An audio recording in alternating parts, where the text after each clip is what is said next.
Hey, I'm in Switzerland and I'm with a friend Thomas B, and he has what, if you were adventure riding in the late 80s, what was considered a perfect bike. So I'm going to do a video, show you what that is, and he'll point out the difference between this and a stock bike. So hopefully you're familiar with my bike. It's a 2016 6-stage 500 EXC. It often gets mistaken for a 450 Rally. And if you want to know what the difference is between those two are, I did a separate video with a friend of mine in Iceland last year to show you all the differences. So we don't need to go through that. So I'm going to do a walk around with Thomas on his bike. So this is my friend Thomas B from Switzerland. So that's Switzerland in the background, and that's kind of like the village that he lives in. We'll keep that one a secret, but he's going to tell us about his bike, everything about it, and the differences from the stock bike to what is standing in front of you. Okay, hi guys.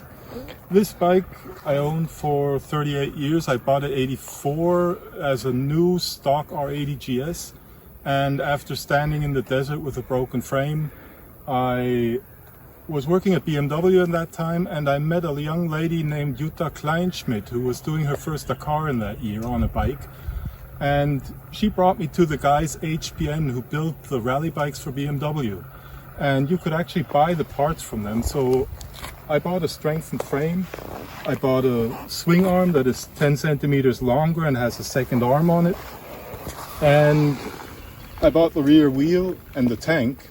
And the rest I did myself. The fork I had already. And yeah, that's about what was at that time a rally bike BMW was racing on.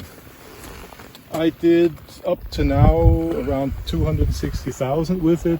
Say that again, how many thousand? 260,000 with 260,000. it. And Okay. it's been down Africa probably at least 10 times, all the way down to South Africa. Then we flew it to India and drove back home from there.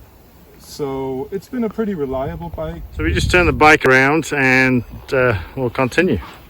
Yeah, it's been a pretty reliable bike. It has a 1040cc engine, only 70 horsepower, not that much for today's standard, but it has a very big low-end torque, so it's first gear, just walking speed over rocks, and it does everything.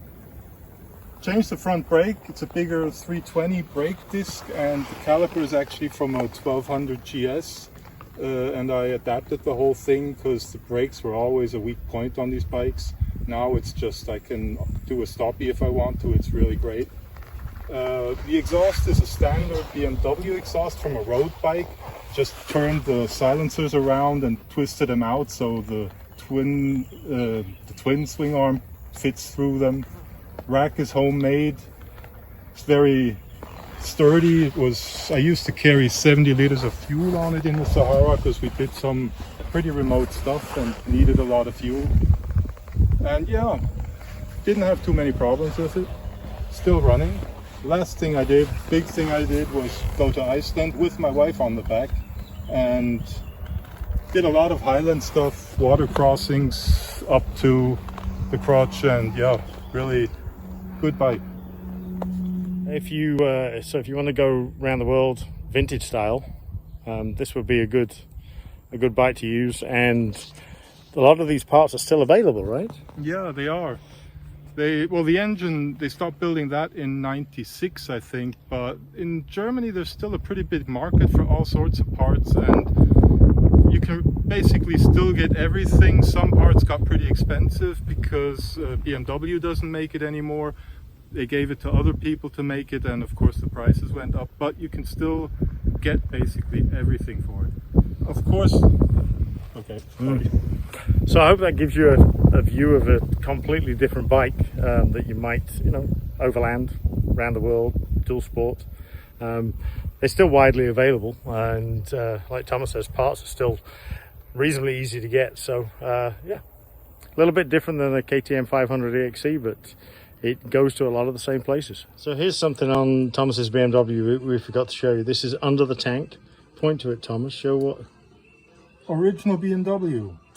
Pump for your tires. Came with the bike. A hand pump under the tank. Metal, not plastic.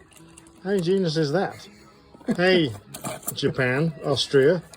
And then because he extended the subframe, he's got this extra space for tools that that fit under there. Close that down, so that's his toolkit is under the seat, which is nice, out of the way. And then yeah, pull that down, and then put the seat back on top. A lot of spare parts down there as well. And then spare parts down there, and now you can actually see the shocks better, the double shocks. But yeah, and then put the seat on. That's it. Let's drop it down a little bit. How good is that?